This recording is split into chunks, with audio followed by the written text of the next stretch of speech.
सगळ्यात महत्त्वाचा मला अजून एक प्रश्न विचारायचा आहे की एक कविता आपण लहानपणापासून ऐकत आलेलो आहोत की ओळखलत का सर मला. त्यात एक 2-4 लाईन अशा आहेत की बघा, तो म्हणतो की खिशात हात जाताच हसत हसत उठला, पैसे नको सर जरा एकटेपणा वाटला, मोडून पडला संसार तरी मोडला नाही कणा, पाठीवरती हात ठेवून नुसतंच लढ म्हणा.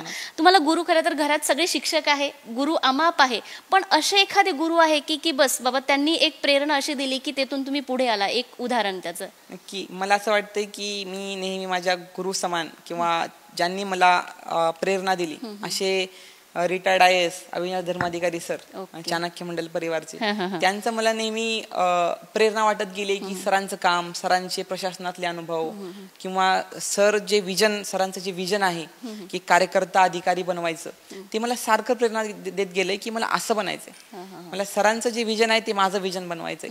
तर मला असं वाटतं की अविनाश धर्माधिकारी सरांचं माझ्या यशामध्ये किंवा माझ्या जडणघडणीमध्ये म्हणजे लाईफमध्ये खूप महत्वाचा वाटा आहे.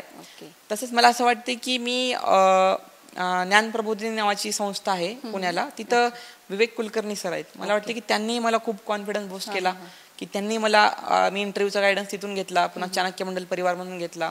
मला असं वाटतं की हे 2 इन्स्टिट्यूट आणि जे 2 सर आहेत त्यांनी मला खूप प्रेरणा दिली किंवा मला त्यांनी एनकरेज केलं की बाबा तू रुरल बॅकग्राऊंडचा जरी असला तरी तुझ्यामध्ये कॅपॅबिलिटी आहे.